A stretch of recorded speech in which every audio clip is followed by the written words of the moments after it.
안녕하세요. 오늘은 이거 말씀받기 시작하기 전에 우리 수요 말씀사관학교에서 구약의 열시대 영적 의미에 대해서 했었는데, 오늘은 그것을 큰 그림으로 조망하는, 그래서 영적으로는 구약의 열시대가 어떤 의미가 있는가, 요거에 대해서 간단하게 한번 해보겠습니다. 하기 전에 이 구약도 신약도 이 성경책이잖아요. 근데 이 성경을 바라보는 우리들의 이 관점이라는 게 너무 거창하고 이거 너무 나와 다른 어떤 미지의 어떤 영적 세계에 대한 책을 우리가 접하는 전혀 친밀감이 없다는 생각을 제가 하게 되거든요. 어떤 친구랑 이제 성경 공부를 하기 전이었어요. 성경 공부를 하기 전에 이 친구에 대해서 참 속 얘기도 많이 들어주고, 어떻게 진행됐구나. 그러면 너는 참 어떤 문제가 너한테는 있구나. 이런 걸 참 들어주다가, 그러면 이 말씀 앞으로 한번 나와보지 않을래? 그러니까 좋대요. 근데 이게 진짜 신기한 게 이게 왜 그런지 저도 잘 모르겠어요. 그러면 성경을 사서 다음 주부터 시작하자. 그리고 딱 끝났어요. 이상하죠? 야, 성경 사갖고 나와봐. 아무것도 안 했어요. 한 구절도 못 했어요. 성경을 샀는데 못 나왔어요. 이게 뭐가 무섭지? 이상한 경험이네. 그리고 나서 또 다른 친구랑 또 하게 됐어요. 다른 친구랑 했는데 이제 참 살아온 얘기도 들어보고, 너 참 그렇다. 그래, 너도 참 일을 힘들었구나. 그래, 그러면 말씀으로 한번 네 내면을 한번 보고 싶지 않니? 보고 싶대요. 그래, 그럼 성경 사갖고 다음 주에 전화를 해. 그 전화를 안 한 게 2달째 연락이 안 되고 있어요. 이상하죠? 그러면은 사람들이 성경을 도대체 어떻게 생각하고 있는가? 저도 사실 생각해보면은 이 말씀을 하기 전에 이 성경은 좀 거창하게 생각했던 것 같아요. 좀 목사님들이 이렇게 보시는 좀 굉장히 비밀스러운 책이기도 하고, 아니면은 다른 나라의 역사서고, 이거 굉장히 교훈이 될 만한 책이고, 도덕책 같고, 윤리책 같고, 그랬었거든요. 근데 실제로 이 성경이 나에 대해서 쓰고 있는 책이고, 이거 하나가 나랑 완전히 1대1로 대응을 하는 책이구나, 이런 거를 알게 됐어요. 그래서 만약에 이 성경은 지금 책 파는데 서점이나 도서관 있잖아요. 거기 보면 어디 꽂혀 있냐면은 종교라는 분류에 꼽혀 있을 거예요. 그죠? 네, 종교라는 분류에 꽂혀 있거든요. 그러면 이 종교라는 분류에서 만약에 빼서 내가 이걸 다 내 나름대로, 내가 도서관 관장이야. 그럼 나는 종교라는 칸을 이제 없앨 거야. 그리고 이 성경을 내가 받아들이는 의미대로 어디 칸에 배치해야 돼 라고 하면은 어디 배치하실 것 같으세요? 정치도 있고, 교양, 실용, 역사, 교양, 이런 거 있고, 여러 가지가 있겠죠. 철학. 그쵸? 이거 어디 칸에 꽂아야지 참 이게 적합할까요? 이 성경이? 종교라는 그 카테고리가 없다면. 베스트셀러 좋네. 야, 저 생각은 처음 해본 것 같네. 맞아, 베스트셀러 매대에 있을 것 같긴 해요. 제일 많이 팔렸으니까. 네, 근데 저도 가만히 보다 보니까 성경을 여러 번 접할수록 어떻게 분류가 되냐면 실용도서로 분류가 되는 거예요. 실용도서는 뭐냐면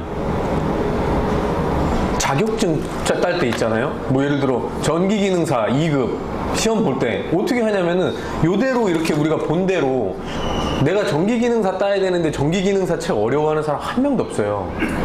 내가 컴퓨터 활용 능력 1급 봐야 되는데 이거를 내가 부담스러워서 못 보는 책이 아니거든요. 왜냐면 이거는 내가 요대로 해야 되니까, 여기 써진 대로 여기 나와 있는 ABC대로 해야 돼요. 그게 실용도서거든요. 이 실용도서는 왜 하냐면은 자격을 얻기 위해서 해요. 내가 뭔가를 배우기 위해서, 내가 뭔가 나한테 적용하기 위해서. 네, 그렇게 하는데 이게 특징이 뭐냐면은 이론적인 내용을 설명해 준 다음에 꼭 실습을 해볼 수 있는 내용이 있어요. 그래야지 적용을 할 수가 있잖아요. 네. 그래서 성경을 실용도서에 배치하는 이유는 제 생각에는 이런 책이거든요. 첫 번째는 이 자격을 취득하기 위한 수험서예요. 마치 저희 김철민 집사님 성경책에 보면 앞에 이렇게 써 있어요. 지옥 가지 않기 위한 지침서 이렇게 써 있더라고요. 네. 마치 이렇지 않을까요? 이거 진짜 실용 선거예요.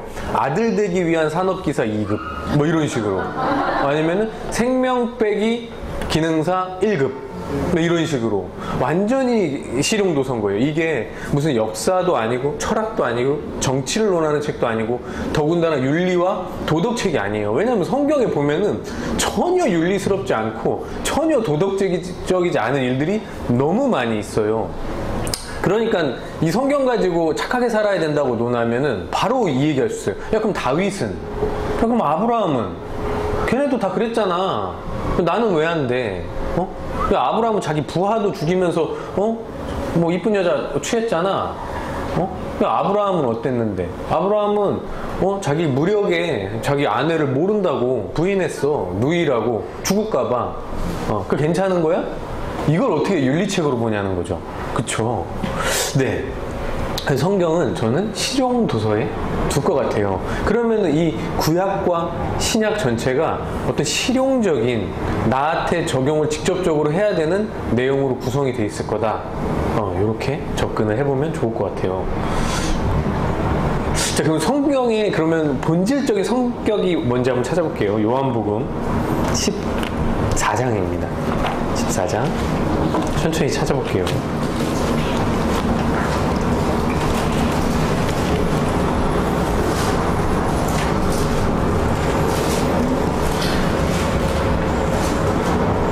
이 말씀이 곧 하나님이고 이 성경은 말씀으로 구성되어 있죠. 제가 읽어보겠습니다. 요한복음 14장 12절. 내가 진실로 진실로 너희에게 이르노니 나를 믿는 자는, 즉 말씀을 믿는 자는 내가 하는 일을 그도 할 것이요 또한 그보다 큰 일도 하리니 이는 내가 아버지께로 감이라. 아멘. 여기서 중요한 거는 나를 믿는 자는, 즉 이 성경 말씀을 100% 믿어서 내 안으로 가져온 자는 내가 하는 일을 그도 한대요. 이 성경 한 권에서 이루어졌던 것들이 내 안에 이루어지는 거예요. 근데 이런 생각은 그러니까 할 필요가 없다는 거예요. 말씀이 내 안에 씨로 들어왔어. 근데 이상한 거죠. 내 안에 이상한 죄성도 드러나고 짜증도 나고 더럽고 이런 생각도 계속 올라오는 겁니다. 이게 왜 이럴까요? 왜 이럴까요? 분명히 성경이 들어왔는데, 거룩하다고 하는 성경이 들어왔는데, 왜 나한테 그런 일들이 벌어지냐는 거지. 왜냐면, 이 성경은 나랑 1대1로 대응되는 거기 때문에, 이 성경에 사탄의 일들이 있죠. 이 성경에 이상한 사람들 나오잖아요. 그쵸? 시아버지를 잠자리를 하기도 하고, 어떤 사람은 도둑질 하기도 하고, 살인자도 나오고, 다 나온단 말이에요. 이 1대1이라서 그래요. 그럼 이 성경이 내 안에 들어왔다면, 내 안에 유다도 있는 거고, 내 안에 바리새인도 있어야지 당연한 거죠. 그대로 들어오는 거예요. 그러니까 좋은 것만 들어오는 게 아니라, 좋은 것만 갖고 들어오려고 하면 그거 진짜 윤리책이고, 그렇게 되겠죠. 얘는 얘 스스로 얘 자체로 그대로 내가 되는 거예요. 그래서 성경의 본질적 성격은 그렇습니다. 그래서 성경이 구성되는 거는 항상 이게 굉장히 친절한 책이거든요. 어떻게 보면 성경은 항상 이론적으로 알려줘요. 법을 알려줘요. 법을 알려주는 데서 끝나지 않고 이론을 통해서 교리를 알려줬다면 누군가 그걸 한번 해본다는 거예요. 성경 그 모델을 통해서 한번 보여주는 게 있습니다. 예를 들어 구약의 시대는 이스라엘이라는 한 나라를 들었었어요. 한 집단을 들어서서 그 집단이 구약의 여러 가지 시대를 거치면서 구약 시대를 끝내고 그 다음에 몸에 마귀들이 일하는 그 신구약 중간사를 거쳐서 나중에 예수 그리스도가 태어나는 일까지 가게 되거든요.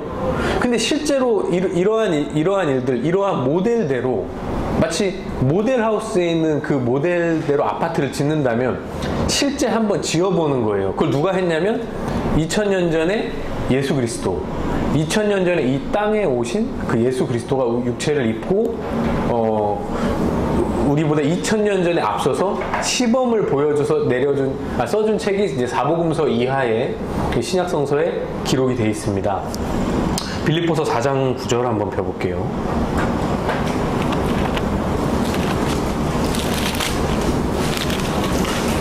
성경이 이렇게 구성된다는 것을 우리 빌립보서 4장 9절을 통해서 힌트를 얻어볼 수가 있는데요. 4장 9절. 이 이론을 너희가 듣고 사역한 걸 한번 봐라, 따라해라. 4장 9절의 요 내용입니다. 읽어볼게요, 제가. 너희는 내게 배우고 받고 듣고 본 바를 행하라. 그리하면 평강의 하나님이 너희와 함께 계시리라. 아멘. 이게 또 성경에 이렇게 구성되어 있다는 거예요. 저 교리로 쓰여진 것을 듣고 배워, 받고 배워. 그 다음에 네가 본 바를 해봐. 이 사역을 통해서 시범을 본 것을 이제 네 안에 해봐. 그러면은 구약에서의 그 열시대를 거쳤던 이스라엘의 민족들의 여정은 그 너의 여정이 이제 될 거야. 그리고 그럼 예수가 자기 민족에게, 자기 백성에게 가서 했던 그 사역은 그것도 너 안에 있을 거야. 그러니까 이게 사역을 이제 상담하면 조금 부끄러워하는 친구들도 있어요. 속 잘 안 드러내죠. 그것도 뭐 그럴 수 있어요. 그죠? 속이는 영도 안에 있잖아요. 근데 이게 이제 구체적으로 드러내지 못하는 이유는 나는 이게 좀 굉장히 이게 성경을 공부하는 사람으로서 어울리지 않는 태도인 것 같아. 나 이런 거는. 이런 마음이 많이 들거든요. 근데 그러지 마세요. 왜냐하면 성경 안에 그거보다 훨씬 더 심한 케이스도 엄청 많아요. 오히려 성경에 나오는 사람들을 정죄하고 싶을 만큼 이상한 사람도 너무 많아요. 어떻게 이럴 수가 있지? 라고 하는 사람들도 너무 많아요. 근데 이건 합리화를 시키셔도 돼요. 왜? 이 성경이 이제 나에게 들어온 거니까 내가 그런 것들을 보고 처리할 수 있는 자리까지 갈 수 있는 그걸 하는 게 우리 교회에서 진행하는 성경 공부 그리고 사역의 방향이 아닌가 싶어요. 네, 이렇게 됩니다. 근데 그러면 이렇게 진행이 되거든요. 보통 이 사람의 이제 영적인 구원의 여정이죠. 먼저 태초라는 거는 씨가 안 들어오면 사실은 우리가 이 성경과 관련이 없다고 봐야 돼요. 이 성경을 그러니까 저희가 씨 얘기를 계속 하잖아요. 씨가 들어오셨나? 그 씨가 들어오면 이렇게 된다? 뭐 씨가 중요하다? 이 얘기를 계속 하는데 그 얘기가 뭐냐면은 씨가 들어온 게 죄사함이다라고 얘기하는 이유는 씨가 들어올 때에 어떤 마음으로 씨가 들어오는 거냐면 나는 이 성경에 있는 1.1획 어떤 말씀 하나라도 하나님으로 받고 나는 이것을 100% 믿겠다. 이 마음이 탁 돌아서는 그 순간이 바로 영혼의 씨가 들어오는 순간이거든요. 그러면은 그 사람 입장에서는 무엇이 해결이 되냐면 분명히 로마서 8장 1, 2절이라든지 에베소 1.7절, 골로새서 1장 13, 14절 등의 말씀으로 죄사함을 받았다는 말씀이 믿어지거든요. 100% 믿어지거든요, 이게. 그래서 죄사함이 딱 이루어지면서 그 사람에게는 성경이 이제는 불순물도 여러 가지 있겠지만 성경이 내 안으로 딱 들어오는 그 시간이 바로 이 태초의 시간이 되는 거예요. 근데 태초의 시간이 있은 다음에 참 거룩한 일만 있고 참 좋은 일만 있고 참 나한테는 마음에 안식이나 이런 것들만 있으면 참 좋겠는데 어떤 게 찾아오냐면은 이스라엘 민족이 겪었던 이 열시대와 같은 마음의 상태가 우리에게 찾아오는 거예요. 영적 상태가. 순서대로 얘기해보면 창조의 시대를 겪을 거고 족장의 시대와 출애굽 광야 시대, 가나안 정복 시대, 사사 시대, 통일왕국 분열왕국 시대, 포로 시대, 포로 귀환 시대를 지나서 마지막에 침묵 시대를 지나요. 이 침묵 시대는 다른 말로 바꾸면 이제 신구약 중간사라고 하거든요. 신구약 중간사 때 말씀이 끊겨요. 내 안에서 말씀이 끊기는 일도 있다는 거예요. 그러니까 어느 시점에는 그 말씀이 끊기는 시점에서 이 중근동 지방의 역사로 보면은 저때 마귀 제국들, 마귀 제국이라고 좀 그렇긴 그런데 히브리 나라 주변에 강성한 제국들이 있습니다. 뭐 아수르 제국, 바벨론 제국, 뭐 헬라 제국, 로마 제국에 그 제국들이 번성을 해요. 제국들이 번성을 하고 아까 얘기하셨던 로마가 이스라엘 그 유대 땅을 딱 점령하고 있는 그 시점에, 그러니까 완전히 피폐해진 그 시점에 예수 그리스도가 태어나죠. 이 일은 어디서 일어났냐면 2000년 전에 일어난 일이지만 그 2000년 전에 있었던 일을 통해서 바로 예수 그리스도가 태어났죠. 그럼 이거랑 똑같은 일은 성경이 나랑 1대1 대응하는 거기 때문에 내 안에 씨가 들어온다면 나 또한 구약의 열시대를 지나는 거예요. 네. 근데 이 구약의 열시대라는 게 이게 추상적으로 생각해서 나는 내 안에서 이제 창조가 될 거야. 이게 뭔지를 알 수가 없어요. 우리가 보이지 않는 세계이기 때문에. 그런데 우리는 그러니까 이 성경을 약간 시각적으로 그러니까 이게 나라의 역사잖아요. 역사를 보다 보면은 이게 이렇게 진행이 되는구나. 이걸 드라마 보듯이 이렇게 우리가 떠올려진단 말이에요. 근데 그렇게 떠올려지는 것은 뭐냐면 내 안에 영적인 세계가 실제 그렇게 진행이 되고 있다는 거죠. 그럼 내 안에 태초가 들어오고 내 안에 구약의 열시대를 지나면서 언젠가는 예수 그리스도가 나와야 된다는 거죠. 자, 그러면 이스라엘 민족이 열시대의 여정을 거쳤던 이유는 무엇이냐면 이거 예수 그리스도 역할이 있다는 거예요. 저게 아니고서는 이스라엘 민족이 그 열시대를 지나서 예수 그리스도를 빼기까지 그 침묵을 거치고 그 시간을 보낼 이유가 없어요. 예수 그리스도의 역할은 무엇이냐면 한번 볼게요. 마태복음 1장 21절로 볼게요.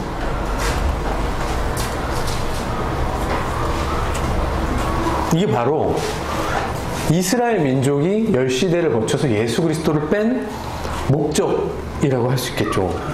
제가 읽어볼게요. 마태복음 1장 21절.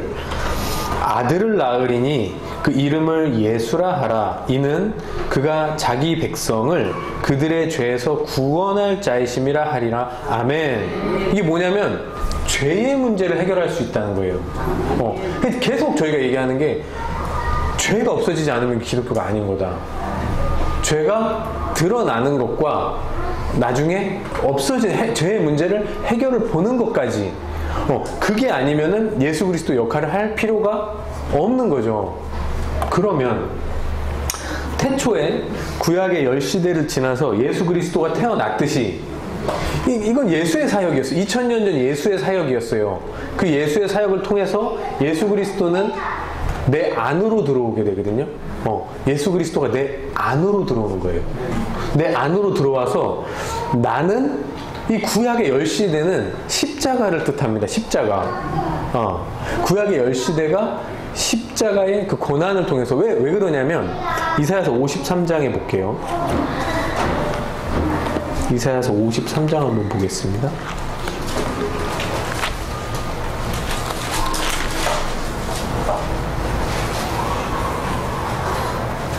이 53장 전체가 사실은 그 십자가를 지나는 그 과정의 이야기를 쭉 써놓고 있죠.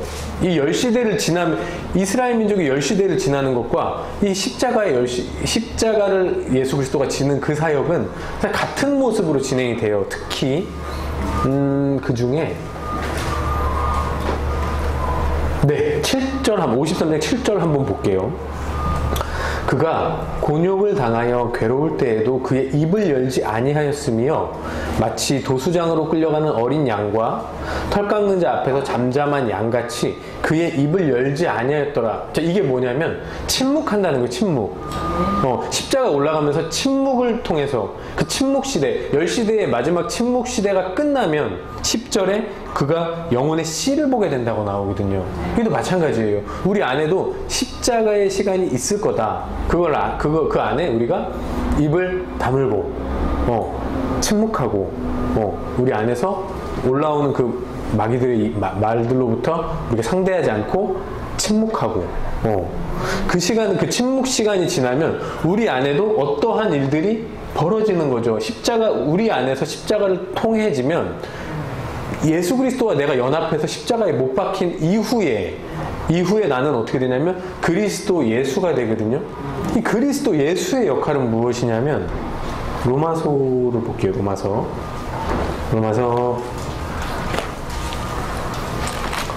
3장 24절 한번 볼게요.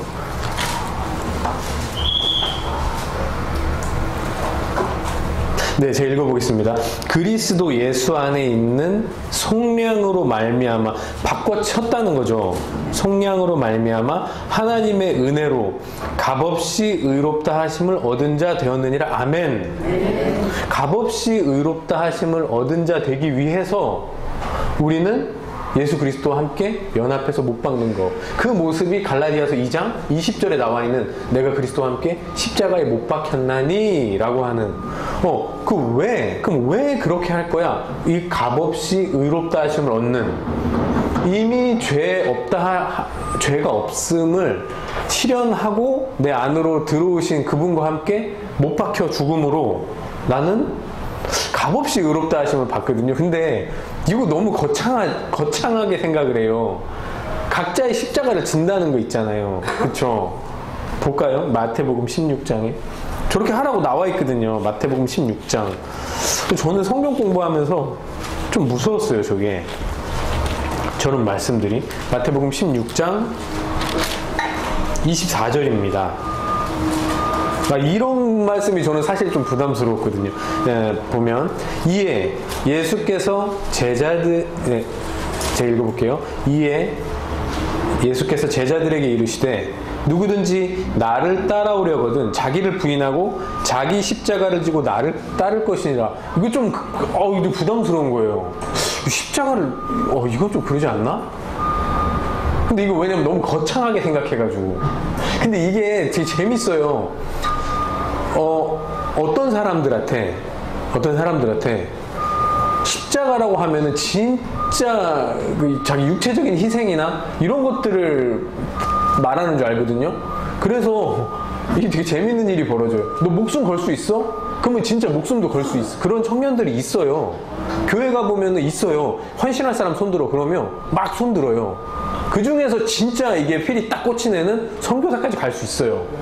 육체적으로 그렇게까지 할 수 있는 그런 동물인 것 같아요, 사람은. 왜냐면 그 삼국지 같은 거 보다 보면 저는 그게 참 이해가 안 되는데, 그런 사람들도 있으니까 삼국지 보다 보면 자기 목숨을 하나도 아끼지 않아요. 예를 들어 자기 주군이 모욕을 당했다. 그러면은 칼 차고 그냥 나가는 거예요. 막 이렇게 나가서 대신 싸우다가 그냥 목 잘려 죽잖아요.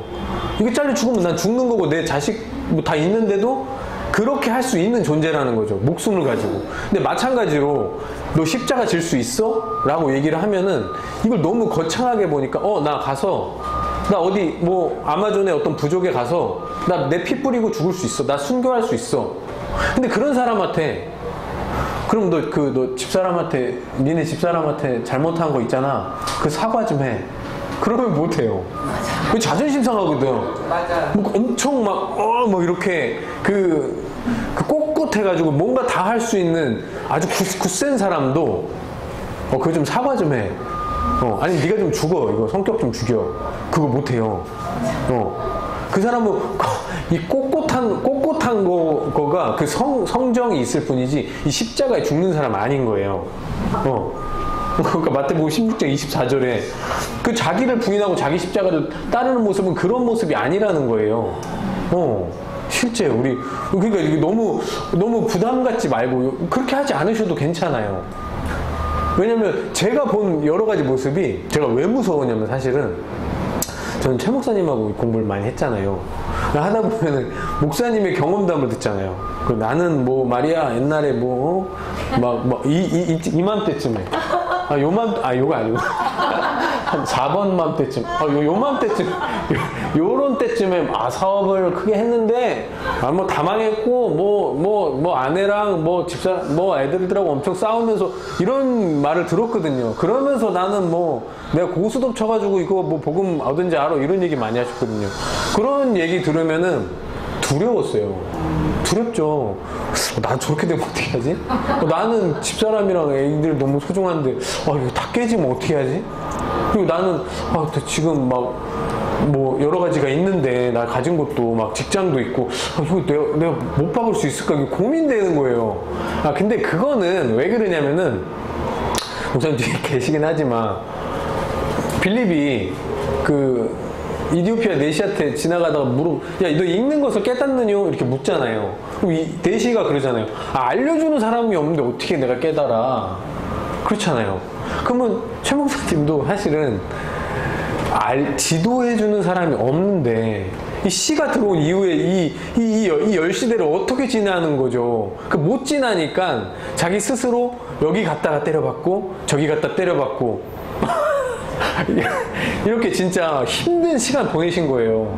근데 그거를 우리가 두려움으로 받을 필요는 없어요. 왜냐면 여기 앉아 계신 분들이니까 제가 복음학교니까 말씀드릴 수 있는 거는 지도해 줄 사람들이 있단 말이에요. 그러면 실제로 이건 되게 위안을 받으실 텐데 지금 여기 와서 우리 말씀도 듣고 있으시잖아요. 한 명 한 명의 인생 가운데 힘든 시간이신 줄 알아요. 왜냐면 주중에 뭔가 다 일하셨을 테고 다 사정이 다 있으셨을 거고 가까운 거리에서 오시는 분들도 있지만 멀리서 오시는 분들도 있고 각자 자기 삶을 접어놓고 여기까지 오셔서 말씀 듣는 거 있잖아요. 지금이 십자가에서 죽고 계신 거예요. 말씀 가운데 침노하시는 거 있잖아요. 이 십자가에 죽고 계신 거예요. 다른 게 아니에요. 뭐 절대로 어디 가서 전액 헌금하세요. 아니면 어디 외국 가서 선교사로 나가서 헌신하세요. 이런 거 주문하지 않아요. 그 말씀으로 계속 씨가 들어왔다면 그 말씀 앞으로 계속 다가가는 그 행위가 바로 십자가를 지고 있다. 이 각자의 십자가를 진다는 건 그거예요. 나를 부인하고 내 십자가를 진다는 거. 그러면은 이거 부모와 자식 관계로 한번 보세요. 말을 안 들으면 근데 엄한 대로 자꾸 갈라 그래. 위험한데 그러면은 때려서라도 다시 돌아오게 하잖아요. 그쵸? 그럼 맞을 필요가 뭐가 있냐는 거죠. 그쵸? 맞을 필요가 없어요. 왜냐면 십자가가 그런 의미가 아닌 거예요. 그러니까 내 안에 있는 이 씨가 들어온 후에 내가 이 말씀을 믿는 과정에서 씨가 안 들어왔다 하더라도 이 말씀으로 침노하는 과정에서의 내적인 내 내면의 갈등은 아주 자연스러운 겁니다. 그게 없다면 오히려 의심해 봐야 되는데 왜 저게 없지? 내면에? 저 사람은 성경 한 권이 통째로 자기 안에 들어왔다면 어떻게 저렇게 대응이 안 될 수가 있지?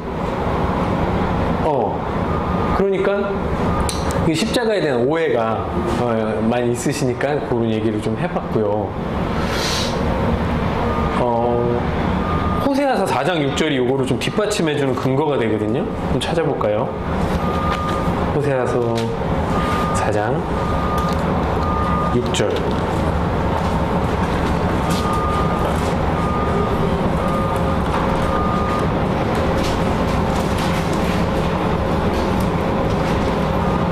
호세아서 4장 6절. 자, 제가 읽어볼게요. 내 백성이 지식이 없으므로 망하는도다. 네가 지식을 버렸으니 나도 너를 버려 내 제사장이 되지 못하게 할 것이요 내가 네 하나님의 율법을 잊었으니 나도 내 자녀들을 잊어버리리라. 아멘. 무서운 얘기가 써있죠. 이게 왜 그러냐면 네가 이런 사단이 벌어지는 이유는 네가 지식을 버렸으니까 나도 너를 버려. 반대로 말하면 네가 지식을 안 버렸어. 그럼 나도 너를 안 버려. 이렇게 우리가 볼 수 있어요. 그러니까 곧 십자가를 우리가 안 망할 수 있는 것, 우리 십자가를 질 수 있는 것은 이 지식을 향해서 계속 나아가는 거예요. 그러니까 이게 어떻게 보면은 말씀 공부 주중에 다 이렇게 매칭해서 하시는 것들이나 아니면 여기 주일학교 나오시는 거, 여기 복음학교 나오시는 거나 아니면은 주일 예배 가운데서도 말씀에 은혜 받으시는 그 모든 행동들이 사실은 우리가 십자가 앞에 조금씩 나가서 이거를 나눠서 십자가를 통과하고 있다. 열시대도 그렇잖아요. 열시대에 있던 고난을 한 방에 압축시켜서 이스라엘한테 쏟아부어 버리면 이거 그냥 없어질 거예요, 민족이. 근데 열시대를 거쳐서 천천히 그 역사 가운데서 그 스토리를 통해서 그 히스토리 가운데 그 민족을 천천히 단련시키고 나중에 예수 그리스도를 빼는 것처럼 우리 가운데도 이 열시대가 천천히 진행이 되는 거예요. 우리 가운데 있는 그 짐승들을 급히 내보내지 말라는 그 말씀도 있잖아요, 신명기에. 그 말씀처럼 우리도 열시대의 십자가를 천천히 그렇게 가는 거예요. 우리는 뭐 순교하러 가는 거 그런 교회 아니죠. 네, 그렇게 우리 말씀을 믿고 나갔으면 좋겠습니다. 그래서 십자가를 대하는 우리의 시각은 이렇게 보면 참 이 믿음을 요 구절을 우리가 계속 암송하면 좋을 것 같아요. 한번 해볼게요. 다 같이 읽어보겠습니다. 저거는 고린도전서 10장 한번 펴볼게요.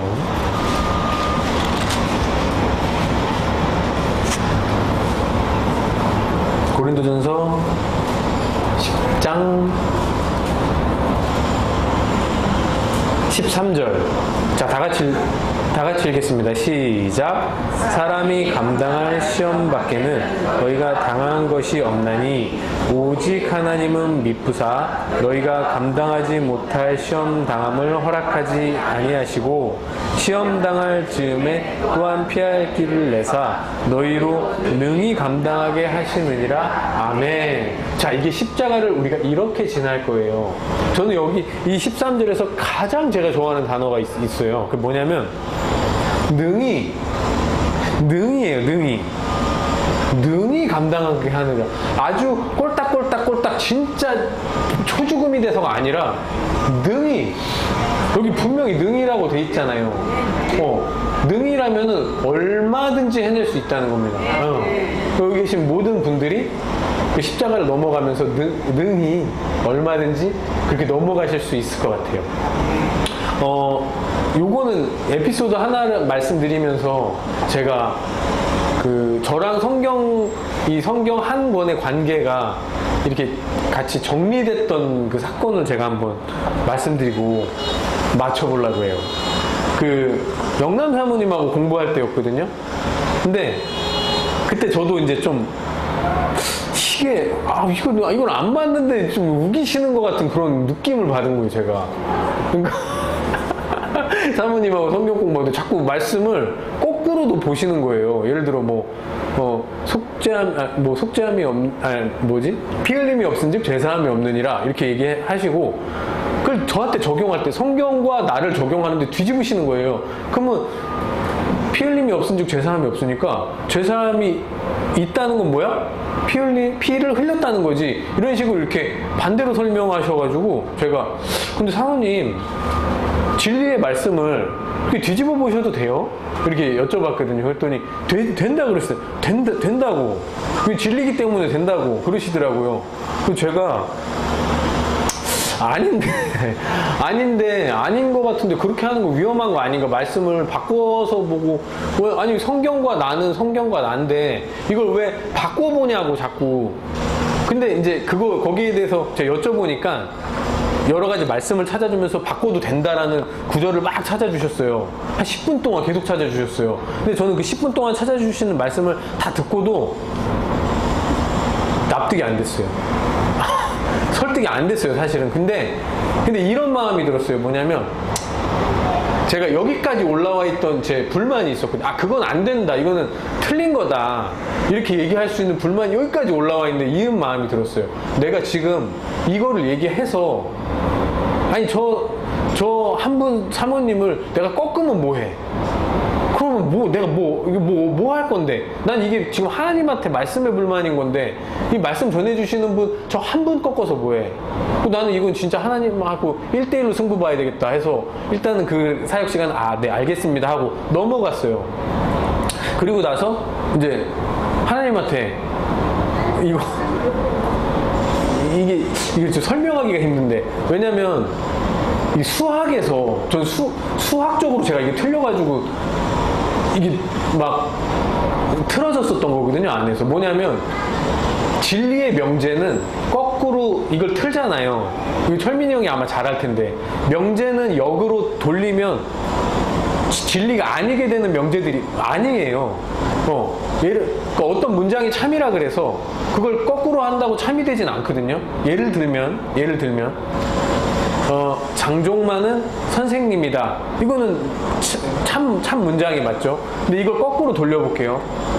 선생님은 장종만이다 라는 문장은 안 돼요. 왜냐하면 선생님은 장종만만 있는 건 아니잖아요. 선생님은 윤하은도 있고 김세원도 있고 이거기 때문에 이거 문장이 진리라 그래서 이걸 바꾸면 안 된다 이렇게 생각했거든요. 근데 저 이 논리로 막 말씀을 드리려고 그랬었어요. 사모님한테. 사모님이 이건 안 된다, 이건 진짜 이렇게 우리가 성경 보는 거 위험한 거 아닌가. 그래서 하나님한테 따졌어요. 아니 저는 이게 수학적으로 나는 이게 도저히 납득이 안 가니까 하나님이 제가 두 가지 옵션을 걸었어요. 이게 진짜 어려운 옵션인데, 하나는 나를 말씀으로 설득시켜달라. 두 번째는 그럼에도 불구하고 난 수학적으로 지금 내가 이 핀트가 나갔으니까 수학적으로 이걸 납득시켜줘라. 이렇게 했는데 두 가지 말씀을 다 충족했던 말씀을 제가 바로 깨졌는데, 그 말씀이 이 말씀이었어요. 한번 볼게요. 요거부터 한번 설명을 해드려볼게요. 수학적으로 어떻게 깨졌냐면은, 말씀을 뒤집어도 됩니다. 성경을 내 안에 적용할 때 말씀을 뒤집어도 되더라고요. 왜냐면 뒤집어도 되는 수학적인 예외사항이 딱 하나가 있어요. 딱 하나가. 그 딱 하나가 뭐냐면 그러니까 성경과 나잖아요. A와 B가 1대1로 대응할 때, 즉 얘랑 같은 걸 때는 바꿔도 돼요. 그러니까 장종만은 선생님이다, 이거는 뒤집으면 안 돼요. 왜냐면 선생님이라는 건 굉장히 다수가 있는 거잖아요. 근데 장종만은 예준이 아빠다, 이 말씀 있잖아요. 이거는 1대1의 관계이기 때문에 바꿔도 괜찮아요. 예준이 아빠는 장종만이다, 이것도 진리예요. 그러니까 다시 말해서 성경 말씀이 곧 나면 바꿔도 돼요. 바꿔도 성립을 하는 거예요. 고린도전서 13장 5절 한번 펴볼게요. 이거 아시면은 굉장히 저는 이거 때문에 깜짝 놀랐거든요. 한동안 고린도 후서 13장 5절. 네, 제가 읽어볼게요. 너희는 믿음 안에 있는가 너희 자신을 시험하고 너희 자신을 확증하라. 여기 다음 문장부터입니다. 예수 그리스도께서 너희 안에 계신 줄 너희가 스스로 알지 못하느냐. 그렇지 않으면 너희는 버림받은 자니라. 아멘. 이게 뭐냐면 이 성경과 나, 예수와 나, 하나님과 나는 어떤 관계냐면 1대1의 관계예요. 같은 관계예요. 그러면은 자 보세요. 이렇게 생각을 다 해보셨는지 모르겠는데 이 말은 안 놀라거든요. 말씀이 곧 하나님이야, 이 말씀은 안 놀랍죠. 말씀이 곧 하나님이다, 이거 우리 교회에서 많이 하는 거잖아요. 요한복음 1장 1절에 말씀이 곧 하나님이야. 그러면은 고린도후서 13장 5절에 보면은 예수 그리스도가, 그 말씀을 육신을 입고 온 그 예수 그리스도는 너희 안에 있어. 그럼 뭐냐면은 말씀이 하나님이고 하나님의 성령이 예수 그리스도 육신을 입고 왔는데 그게 내 안에 있다. 그러면 같음해서 어떻게 되냐면 말씀이 곧 나야, 이렇게 되는 거예요. 결론은 그 말씀과 내가 1대1로 대응하는 거고, 그러면 이거 다른 말로는 내가 하나님인 거예요. 이건 엄청 놀라운 거예요. 그러니까 하나님이 구약의 10시대를 통해서 예수 그리스도가 온 거, 이것은 뭐냐면 내 안에서 십자가를 지나서 내가 하나님 되는 그 과정을 만들어가는 거예요. 그러니까 이게 내 안에서 성경은 그대로 이루어지고, 우리가 이 십자가를 지나는 일은, 그러니까 말씀이 씨로 들어온 모두에게 예외 없이 모두에게 이 일은 진행이 된다. 요거까지 말씀드리면서 오늘 말씀을 마치도록 하겠습니다. 네, 기도하